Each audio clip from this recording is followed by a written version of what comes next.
Kita masuk, sekarang kita alhamdulillah kita masuk di pembahasan sekarang ini setelah selesai marfu'at, isim-isim yang dirofa, maka kita masuk sekarang di mansubat. Isim-isim yang dinasab. Kita masuk di pembahasan isim-isim yang dinasab. Lihat, kita baca judul babnya, babu mansubatil asma. Bab isim-isim yang dinasab. Bab isim-isim yang dinasab. Jadi ini pembahasan khusus isim yang dinasab. Yaitu pertanyaannya, kapan isim itu dinasab? Kalau apa alamat nasabnya? Itu sudah lewat di pembahasan kedua kan? Yang ditabel. Sekarang ini poin terakhir. Kapan dinasab? Apa saja penyakitnya? Adum, bisa paham ini? Di sini lebih banyak. Isim yang dinasab itu lebih banyak daripada isim yang dirofa. Kalau isim yang dirofa ada berapa? Ada berapa? 7. Ya kan? Yaitu kita pisahkan antara mubtada dan khobar. Kalau kita satukan ya cuma ada 6. Cuma ada 6. Yang dinasab lebih banyak daripada yang dirofa. Ada 9. Hanya saja dia banyak tapi perbabnya sedikit. Perbabnya apa? Sedikit. Maksudnya bab dalam pembahasan mansubat itu pendek-pendek pembahasannya. Yang panjang di pembahasan mansubat itu cuma satu bab. Itu nanti bab al-musatna. Satu bab sebelum terakhir. Satu bab sebelum terakhir. Hanya satu bab yang panjang. Yang lainnya pendek-pendek semua pembahasannya. Makanya sekarang lihat. Kita mulai masuk di pembahasannya. Isim yang mansub yang pertama, al-maf'ul bih. Adalah maf'ul bih. Kita kadang sebut langsung dengan maf'ulun bih. Maf'ulun bih itu dalam istilah kita di Indonesia ini. Iya. Di bahasa Arabnya al-maf'ulu bih. Ini dikatakan oleh para ulama bahasa, ini adalah ummul mansubat. Pokok daripada isim yang dinasab.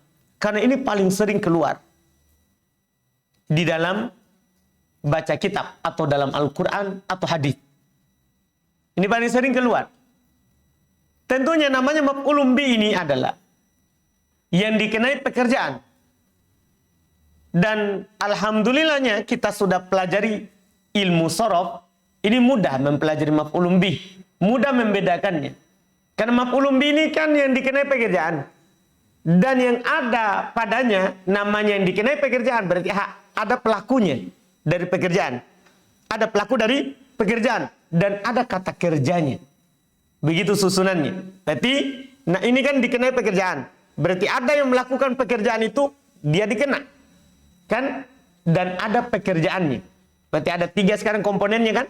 Ada kata kerja, ada pelaku dari pekerjaan, dan ada yang dikenai pekerjaan.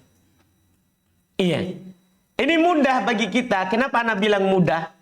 Karena kita sudah belajar sorof berbarengan dengan nahwu ini. Yang agak sulit kita jelaskan itu kalau murid kita belum belajar sorof. Kalau sudah belajar sorof lebih mudah. Yaitu, kita langsung bisa pastikan ada maf'ulun bi kalau ada fi'il muta'addi. Yang masalah ini kadang kalau murid belum belajar sorof. Kalau belum belajar sorof, tidak usah sebutkan fi'il muta'addi. Cukup kita katakan dia adalah isim yang mansub. Yang jatuh padanya pekerjaan. Maksudnya yang dikenai pekerjaan. Atau kita bahasakan dia adalah objeknya. Dia adalah apa? Objek dari kalimat itu. Tapi karena antum sudah belajar sorof, lebih mudah Anda jelaskan. Jadi ciri maf'ulun bi ini, dia akan ada kalau fi'il sebelumnya fi'il muta'addi. Dan antum sudah pelajari di sorof ciri fi'il muta'addi. Ciri fi'il muta'addi itu dilakukan oleh apa? Salah satu anggota badan. Jadi kalau ada fi'ilnya adalah fi'il yang dilakukan oleh salah satu anggota badan, maka sebentar itu ada maf'ulun bi. Yang namanya maf'ulun bi itu dibaca apa? Nasab. Misal antum katakan doroba Zaid. Zaid memukul. Kita harus perhatikan dulu ini doroba fi'il apa? Fi'il lazim atau muta'addi? fiil yang butuh pada objek atau tidak. Begitu. Paham kan? Kita katakan karena kita sudah belajar di sorof, dia adalah fiil apa? Muta'addi. Berarti butuh maf'ulun bih. Namanya maf'ulun bih itu adalah mansub. Jadi kita bisa hubungkan di pembahasan nahwu. Paham kan? Jadi kalau ada dapat kata daraba Zaidun kalban. Zaid memukul anjing. Yang dipukul itu namanya maf'ulun bih. Anda paham kan? Yang dipukul oleh pelaku. Bisa paham ini? Ini secara bahasa dulu. Kita lihat secara istilah. Al-maf'ul bih huwal ismul mansubu alladhi yaqau alaihi al-fi'l. Walaupun antum belum belajar sorof, ini insyaallah mengerti dengan pengertian maf'ul bih ini. Maf'ul bih adalah al-ismu. Berarti dia harus apa? Isim. Al-mansub dan hukumnya apa? Mansub. Alladhi yang yaqau alaihi al-fi'lu, yang al-fi'lu perbuatan itu yaqau alaih, jatuh padanya. Perbuatan itu jatuh padanya. Dia dikenai pekerjaan. Saya makan, yang dimakan itu maf'ulun bih. Saya pukul, yang dipukul nanti adalah maf'ulun bih. Hukumnya mansub. Dan ingat harus isim. Dan tidak ada di sini ketentuan terletak setelah fiil dan fa'il, tidak ada. Karena masalahnya dalam kalimat dia bisa sebelum fiil. Bahkan makanya tidak ada ketentuan itu. Karena susunan maf'ulun bih itu tidak teratur. Beda kalau fa'il. Kalau pelaku ciri-cirinya apa? Terletak setelah fiil maklum. Jadi setelah. Kalau maf'ulun bih boleh di awal, boleh di antara fiil fa'il, boleh. Yang penting dia dikenai pekerjaan. Misalnya anak kata begini, ini susunan biasa. Daraba Zaidun kalban. Daraba Zaidun apa? Kalban. Kalban apa i'rabnya? Maf'ulun bih. Ini susunan biasa. Fiil, fa'il, maf'ulun bih. Bisa juga dia di antara fa'il dan fiil. Bisa antum katakan daraba kalban Zaidun. Yang penting dia objeknya. Terserah mau di mana. Daraba kalban Zaidun. Karena Zaid yang memukul, maka dia Zaidun. Karena kalban yang dipukul, yang dikenai pekerjaan, maka hukumnya dia apa? Mansub. Maka dibaca doroba kalban Zaidun. Tetap artinya Zaid memukul anjing. Boleh dia di depan. Boleh untuk katakan kalban doroba Zaidun.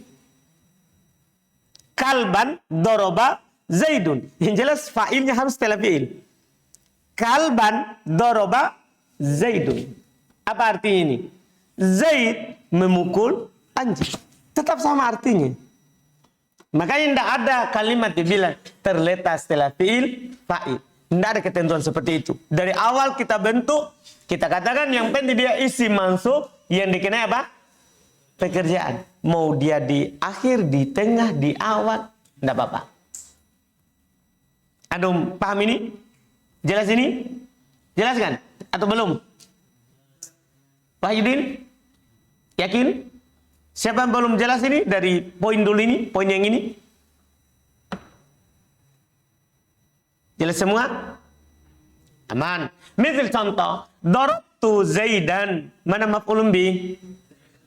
Raqibtul farosa. Mana maf'ulun bih? Fatahtul babaini. Mana maf'ulun bih? Mansub dengan tanda apa itu al-babain? Ya, karena dia siapa? Isim musanna. Ra'aitul muslimina. Al-muslimina. Siapa dia? Maf'ulun bih. Apa alamat nasabnya? Ya, karena dia siapa? Jama' mudzakkar salim. Ra'aitu abaka. Mana maf'ulun bihnya? Abaka. Apa alamat nasabnya? Alif. Karena siapa dia? Asmaul khamsa. Tanda nasabnya dia adalah siapa? Alif. Selesai. Ini namanya amil nasab ini. Inilah amil nasab. Fi'il fa'il. Kemudian ada istilahnya maf'ulun bih. Tentunya fi'il muta'addi. Dipahami nih? Mudah sekali. Wahwa kisman, dia terbagi dua. Dohir kama muthil. Ada yang dohir sebagaimana yang dicontohkan. Sebagaimana yang dicontohkan. Tadi semua itu contoh maf'ulun bih apa? Dohir. Yang kedua mudmarun. Ada maf'ulun bih berupa dhamir. Wahu kisman, seperti biasa. Maf'ulun bi berupa domir dia terbagi dua. Kan domir itu bisa bersambung, bisa apa? Terpisah. Jadi selalu terbagi dua begitu. Pertama muttasil. Ada domir maf'ulun bi bersambung dengan fiilnya. Lihat, darabtuhu. Darabtuhu. Ini ada dua domir ini. Ada tu dan ada siapa? Hu. Itu tu namanya domir rofa. Selalu dia sebagai fa'il atau naibul fa'il. Hu inilah domir nasab. Jadi darabtuhu. Walaupun tidak ada tunya nanti, misalnya antum katakan gini, darabahu Zaidun. Darabahu Zaidun. Karena sudah pisah itu domir rofa sama domir nasab. Paham kan? Darabahu Zaidun. Hu sebagai apa? Maf'ulun bi, tetap dia maf'ulun bi. Mana fa'ilnya? Zaidun. Sekarang darabtuhu. Tu sebagai apa tadi? Fa'il. Hu-nya maf'ulun bi. Darabtuhuma. Mana maf'ulun bi? Darabtuhum. Darabtuha. Darabtuhunna. Darabtuka. Darabtuki. Darabtukuma. Darabtukum. Darabtukunna. Darabtani. Ya, ya-nya. Ya-nya. Adapun nunnya itu supaya ndak dikasro taknya. Karena kalau ada ya setelahnya langsung, itu kan huruf sebelumnya harus dikasro. Ini nunnya namanya nun wikoyah, nun penjaga. Karena menjaga huruf sebelumnya dikasro. Iya. Jadi dorob tani ya. Kalau dorob tanah, nah semua domir ini sengaja saya contohkan semuanya. Inilah domir-domir yang menjadi maf'ulun bih. Tapi ingat, kalau bersambung dengan fi'il, jangan ragu, langsung bilang ini maf'ulun bih. Paham? Jelas ini? Misalnya gini, ini anak udah kasih semua, antum garis bawah itu domir-domirnya. Anak bilang gini, dorobahuma Zaidun. Kan harus tuh. Fa'ilnya kan bisa berupa dohir. Kan fa'il terbagi dua. Ada domir, ada dohir. Dorobahuma Zaidun. Mana maf'ulun bih? Pastikan huma. Karena kaidahnya ini domir-domir yang anak kasih di sini ini. Semua sudah ini. Sudah selesai. Semuanya ada 12 lafaz. Domir-domir ini kalau bersambung dengan fi'il, langsung bilang maf'ulun bih. Sebagaimana ta, tu, ti, na. Itu kalau bersambung dengan fi'il, itu adalah fa'il. Kalau fi'ilnya maklum. Kalau fi'ilnya majhul, maka dia siapa? Naibul fa'il. Karena sudah dibagi-bagi domirnya. Ada domir nasab dan ada domir rofa. Nanti insya Allah di Mutamimah, demikian pula di buku kedua nanti. Buku kedua agak jelas, buku ketiga akan lebih jelas lagi. Terkait dengan kedudukan domir insya Allah. Iya. Cuma ini untuk awal. Antum, anak kasih tahu saja langsung dari awal. Ini anak kasih langsung semuanya. 12 domir. Hu, huma, hum, ha, hunna. Ka, ki, kuma, kum, kunna, ni, na. Itu semuanya itu. Itu domir-domir ini kalau bersambung dengan fi'il, maka dia sebagai apa? Maf'ul bih. Paham gak ini? Maf'ul bih. Yang kedua tentunya adalah munfasil. Ada domir sebagai maf'ulun bih, dia terpisah. Misal contoh, iyyaka na'budu. Hanya kepadamu na'budu, kami beribadah. Na'budu, ini sudah ada fa'ilnya. Fa'ilnya kami. Anu pahamin? Mana maf'ulun bihnya? Bukankah iyyaka? Kan terpisah. Kalau bersambung ka saja. Kalau terpisah iyyaka. Anu paham ini? Iya, jadi domirnya bukan ka. Karena ini tidak bersambung dengan fi'il, berpisah. Maka domirnya apa? Maf'ulun bihnya mana? Iyyaka. Maf'ulun bihnya di depan. Kan sudah anak bilang tadi, bahwa maf'ulun bih itu boleh di akhir, boleh di awal, boleh di tengah. Boleh dikatakan na'budu iyyaka. Na'budu iyyaka. Lihat, ma na'budu illa iyyaka. Ma na'budu illa iyyaka. Mana maf'ulun bih? Iyyaka. Walaupun nanti akan dipisah ya di kitab di atas lagi terkait dengan ini, siapa sebenarnya yang maf'ulun bihnya? Iya atau ka-nya? Iya atau ka-nya. Tapi untuk tahap pemula, langsung saja. Itu i'rab pemula namanya. Langsung saja bilang, mana domir menjadi maf'ulun bi? Iyaka. Domir yang menjadi maf'ulun bi adalah apa? Iyaka. Jelas ini? Yang jelas dia terpisah. Dia terpisah. Sudah paham ini? Jelas kan? Alhamdulillah. Berikutnya lagi. Al-maf'ul al-mutlaq. Isim yang mansub. Jenis kedua adalah al-maf'ul mutlaq. Masya Allah, sekali lagi yang membuat kita mudah mempelajari ini maf'ul mutlaq karena kita sudah belajar sorof. Kalau belum belajar sorof, di sini beban dalam menjelaskan yang ini. Lebih beban daripada maf'ul bih. Kalau maf'ul bih lebih mudah dijelaskan karena cukup kita katakan dia adalah isim mansub yang dikenai pekerjaan. Paham? Ini lebih mudah lagi. Karena kenapa? Lebih sulit sedikit. Kenapa lebih sulit sedikit maf'ul mutlak? Karena dia tidak semua isim bisa menjadi maf'ul mutlak. Dia isim tertentu saja. Ada ketentuannya. Yaitu sebelum kita masuk di pembahasan, isim yang menjadi maf'ul mutlak itu harus masdar. Tidak boleh tidak. Artinya antum kalau dapat selain masdar, bukan maf'ul mutlak. Misalnya gini. Darabtu Zaidan. Darabtu Zaidan. Ini kan Zaidan isim mansub. Bisa saja maf'ulun bi, bisa saja maf'ulun mutlak. Karena maf'ulun mutlak juga isim mansub. Cuman untuk isim mutlak, tidak semua kata yang masuk di situ. Dia harus masdar.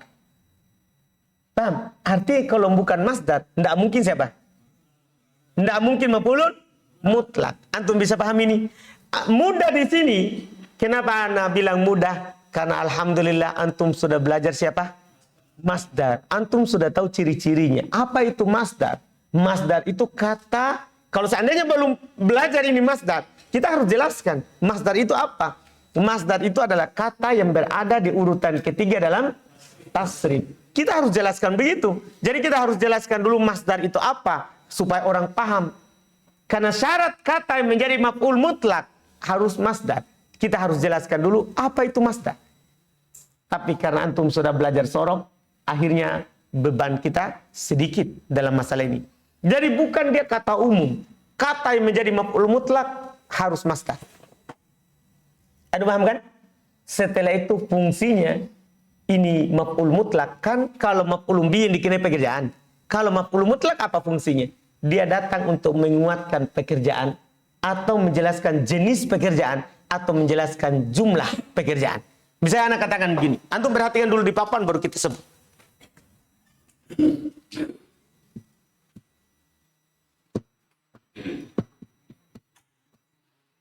Darabtu Zaidan. Darba. Antum perhatikan itu contoh. Ini kan kalimatnya makin banyak. Sebelumnya kita hanya belajar ini. Darabtu.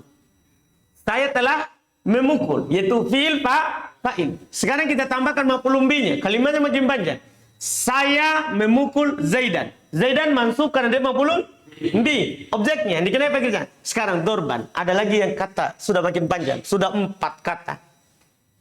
Sekarang dorban. Kenapa lagi juga dia mansub? Itu pertanyaan kita. Jawabannya, ini kata siapa ini? Ini masdar. Iya kan? Kan kalau antum tasrif doroba. Doroba yadribu dorban. Kan kalau dia muta'addi berarti masdarnya apa? Kalau dia muta'addi masdarnya apa? Fa'lan. Kan begitu? Kalau dia lazim maka masdarnya apa? Hah? Apa? Fu'ulan. Nah, ini membuat kita bahagia. Darabtu Zaidan darban. Kan begitu? Tu sebagai apa? Fa'il. Zaidan maf'ul bi. Darban maf'ul mutlak. Ah, itu dia. Maf'ul mutlak. Aduh, bisa paham ini? Sama dengan antum bilang kharajtu khurujan. Kharajtu apa? Khurujan. Apa kedudukannya khurujan? Kenapa dibaca mansub? Karena dia apa? Maf'ulun mutlak. Dipahami ini? Kenapa bisa kita katakan dia maf'ul mutlak?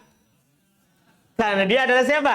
Masdar. Sebentar lagi antum akan pastikan dia adalah maf'ul mutlak. Karena ada sebentar satu titik lagi, satu lagi poin yang membuat antum pastikan tidak bisa lagi lari. Pasti dia maf'ul mutlak. Sebentar. Nah, yang penting dulu ini. Antum jadi ini khurujan maf'ulun maf'ulun mutlak. Karena dia siapa? Masdar. Bisa nggak maf'ulun bih? Tidak bisa, karena maf'ulun bih bukan masdar. Anda pahamin? Makanya kenapa kita dalam tasrif itu nanti misalnya doroba yadribu dorban. Kenapa? Karena ini sebagai maf'ul mutlak dari sisi doroba fi'il madhi, yadribu dianggap fa'il. Dorban maf'ul mutlak dari doroba. Makanya selalu dinasab dalam tasrif. Itu sesuai kaidah nahwu juga susunannya. Paham kan? Saya sekarang ini, lihat. Paham ini? Nah, setelah itu, sebelum kita jelaskan fungsinya, setelah itu ciri maf'ul mutlak. Karena nanti ada lagi satu kata mansub, dia juga harus masdar. Itu masalahnya. Ada lagi setelah ini. Setelah maf'ul mutlak, ada lagi isim mansub. Dia juga bentuknya berupa masdar. Sekarang kita selesaikan dulu dia, supaya antum bisa bedakan yang sebentar, yang satu. Ciri masdar yang menjadi maf'ul mutlak, dia itu selalu sama dengan lafaz fi'ilnya. Itu sudah menjadi harganya dia. Selalu sama dengan lafaz fi'ilnya atau sama arti dengan lafaz fi'ilnya. Kalau tidak sama lafaznya, maka sama terjemahannya, sinonimnya. Paham ini? Misalnya contoh yang pakai sinonim itu adalah waqaftu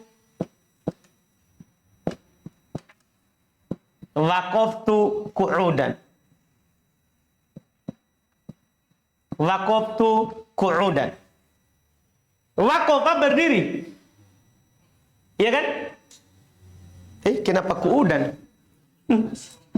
Salah. Jalastu. Kenapa anak waqaftu? Jalastu qu'udan. Jalas duduk. Qu'udan juga duduk. Ciri maf'ul mutlak, masdar yang menjadi maf'ul mutlak, selafat dengan fi'il atau paling tidak apa? Semakna dengan fi'il. Paham ini?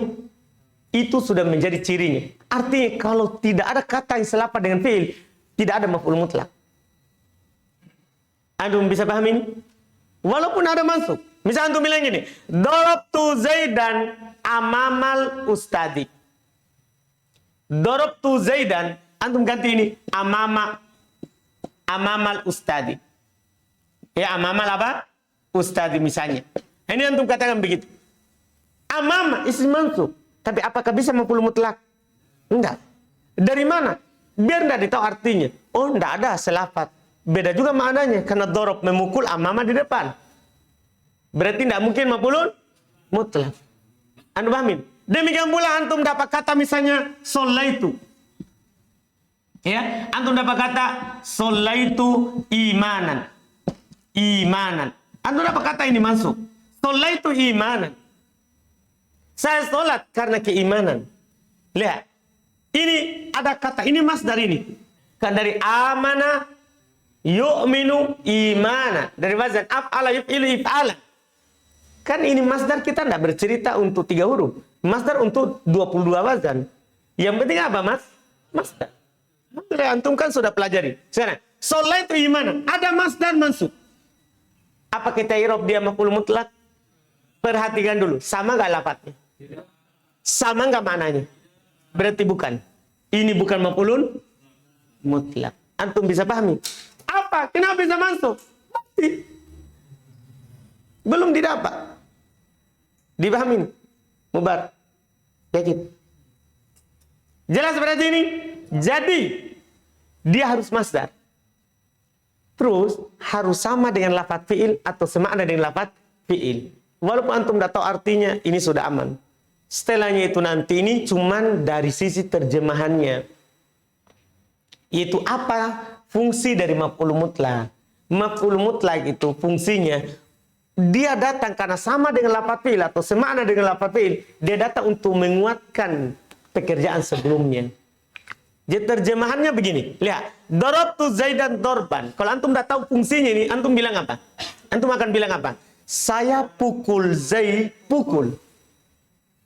Enggak. Ini bukan didatangkan untuk diterjemahkan seperti itu. Ini hanya untuk menguatkan ini pekerjaan. Jadi terjemahannya, sungguh saya pukul Zaid. Sungguh saya telah memukul Zaid. Antum paham ini? Jadi ini fungsinya untuk apa? Menguatkan. Bisa juga untuk menjelaskan pekerjaannya, bukan menguatkan, bisa. Cirinya dia kalau ditambah lagi sifat setelahnya. Misalnya, darabtu Zaidan dorban syadidan misalnya. Dorban apa? Syadidan. Saya pukul Zaid dengan pukulan yang keras. Ini untuk apa ini fungsinya? Bukan menguatkan, menjelaskan bagaimana itu pukulan. Menjelaskan bagaimana itu apa? Pukulan. Bisa juga menjelaskan jumlah pukulan. Cuman kalau masdarnya menjelaskan jumlah pekerjaan, maka dia berwazan fa'latan. Jadi langsung diubah saja. Apapun wazannya, apapun katanya dorban. Kalau menjelaskan jumlah pekerjaan, fa'latan. Berarti darabtu Zaidan dorbatan. Kalau begini artinya apa? Saya memukul Zaid satu kali pukulan. Jadi begitu terjemahannya. Karena kalau wazannya fa'latan, maka menunjukkan jumlah pekerjaan. Ada semua di buku, alhamdulillah sebentar. Kita baca. Sudah bisa ini maf'ul mutlak. Jadi maf'ul mutlak itu adalah isim mansub. Atau biasa ditakbir langsung oleh para ulama bahasa, masdar yang mansub. Paham kan? Untuk menguatkan pekerjaan, atau menjelaskan jenis pekerjaan, atau apa? Menjelaskan jumlah pekerjaan. Dipahami ini? Ciri-ciri dia harus masdar, terus masdarnya selafat dengan fiil, atau paling tidak apa? Semakna dengan fiil. Kalau selafat kita bilang lafdi. Kalau semakna kita bilang maknawi, penamaannya saja. Nah, jadi kalau selafat kita bilang maf'ul mutlak lafdi. Kalau semakna tidak selafat kita bilang maf'ul mutlak maknawi. Dari sisi penamaannya. Walaupun antum hanya bilang juga maf'ul mutlak, tidak ada salahnya. Tidak ada apa? Salahnya. Jelas ini maf'ul mutlak? Siapa yang belum jelas? Angkat tangan. Jujur dari hati yang paling dalam. Tidak apa-apa. Kalau antum bilang tidak jelas, kita jelaskan lagi.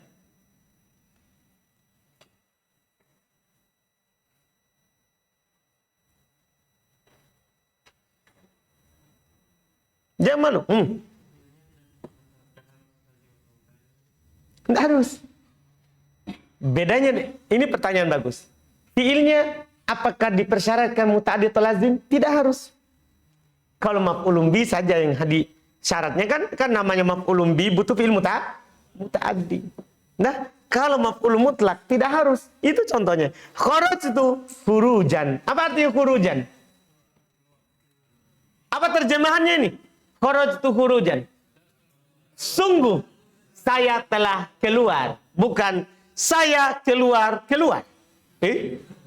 Jadi perhatikan terjemahannya. Kharajtu khurujan. Apa terjemahannya? Sungguh saya telah keluar. Kalau khurujan katsiran, saya tambahkan setelahnya lagi satu kata untuk menjelaskan jenisnya. Saya keluar banyak kali. Atau langsung bilang, itu terjemahan perkata namanya. Bisa diterjemahkan bebas. Saya sering keluar. Jadi kalau yang sering khuruj, begitu. Dipahami? Tapi kalau saya bilang gini, kharajtu khurjatan. Ingat kalau wazannya fa'alatan. Langsung. Kharajtu khurjatan. Saya keluar satu kali. Kalau 2 kali, buat saja musanna.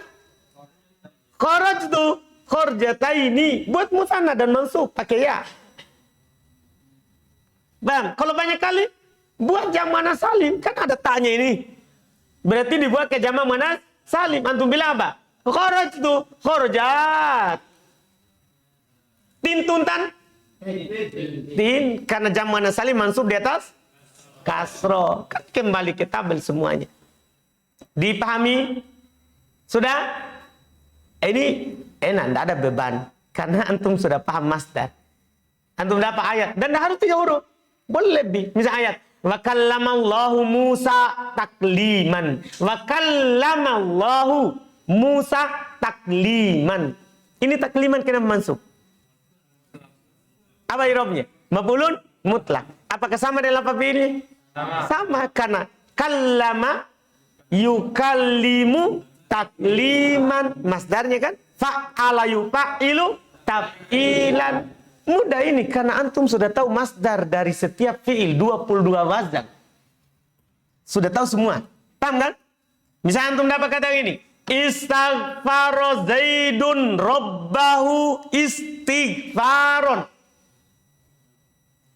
Istaghfaro Zaidun. Sebagai apa Zaidun? Fa'il. Rabbahu. Nah, maf'ulun bih. Zaid beristighfar kepada Rabbnya. Istighfaron. Maf'ulun mutlak. Setelah itu antum ulang terjemahannya. Sungguh Zaid meminta ampun kepada Rabbnya. Kenapa meminta ampun? Maknanya istighfar, istighfar. Anu bisa paham ini? Jelas ini? Jelas ini? Jelas enggak? Jelas enggak? Alhamdulillah. Lihat, kita baca al-maf'ul al-mutlaq. Al-maf'ul mutlaq huwal masdar. Kenapa ana langsung bilang masdar? Biasanya ya dari ulama bahasa ada yang bilang al-ismu. Cuma itu terlalu luas. Langsung saja bilang al-masdar supaya langsung pendek. Langsung antum dengar, oh, maf'ul mutlaq itu harus masdar. Ya namanya masdar pasti isim. Iya kan? Iya kan? Di pelajaran sorof, masdar itu adalah fi'il atau isim? Kan sudah ditahu bahwa masdar itu adalah siapa? Isim. Jadi tidak perlu dibilang isim. Langsung saya bilang masdar. Untuk menunjukkan bahwa syarat kata menjadi maf'ul mutlak adalah siapa? Masdar.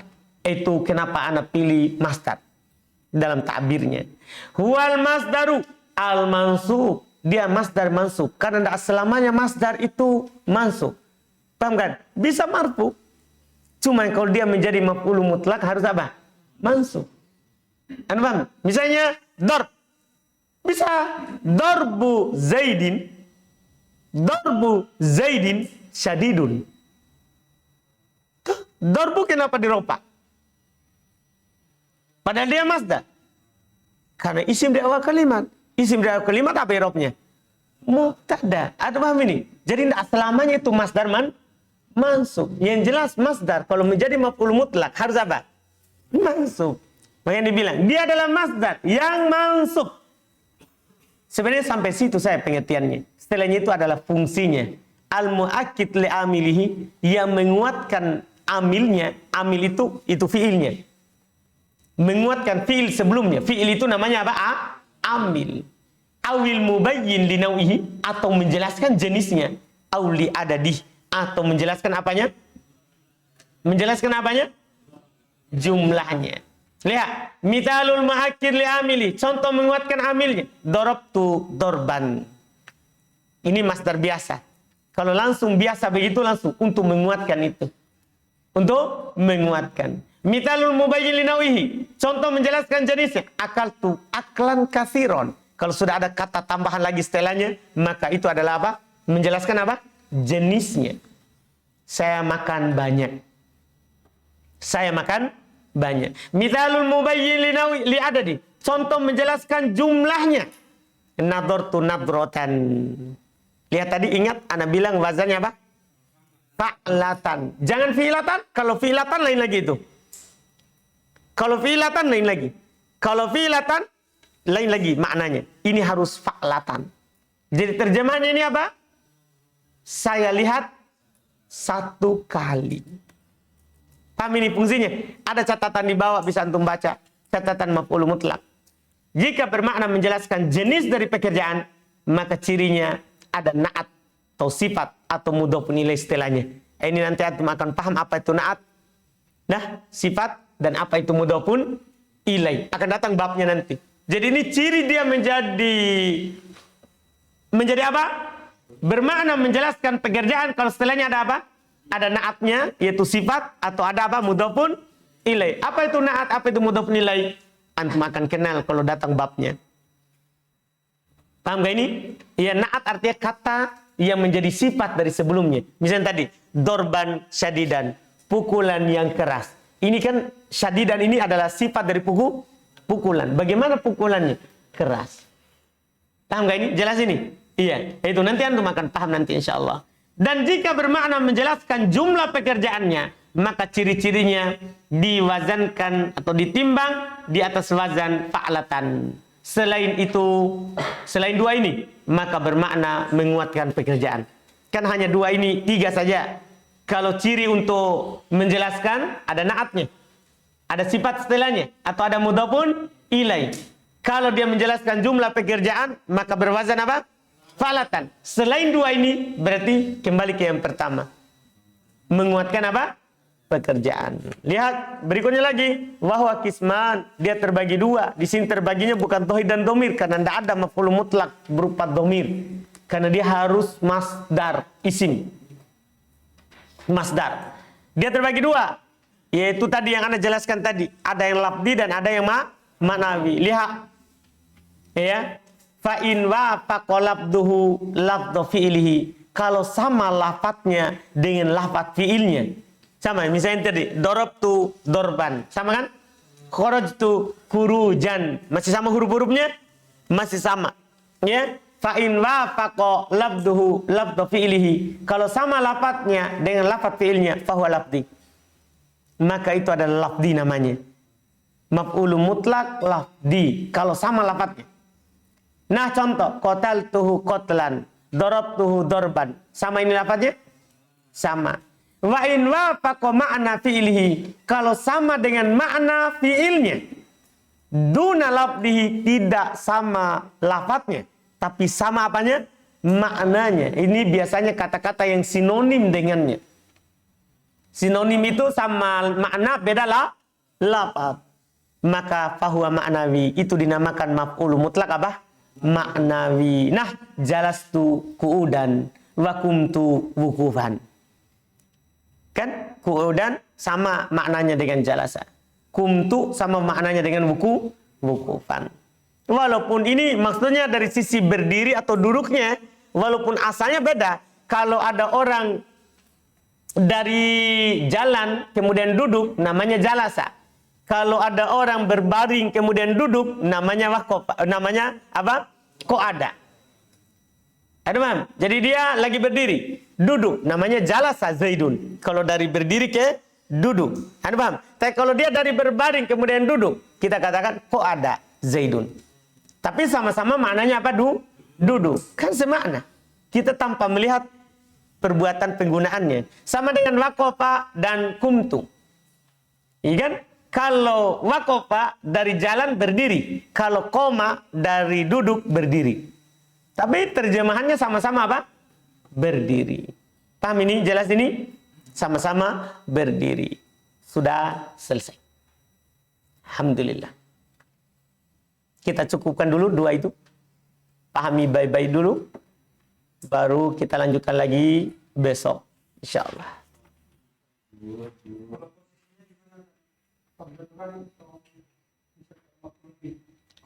Posisinya maksudnya posisi letaknya setelah fiilnya itu rata-rata dia kebanyakannya.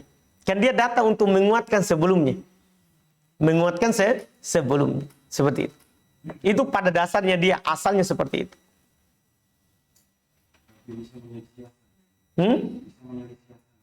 Iya, tapi butuh apakah ada dalam darurat syair? Iya, karena dia memang datang untuk menguatkan. Namanya dia menguatkan berarti sebelumnya yang dia kuat.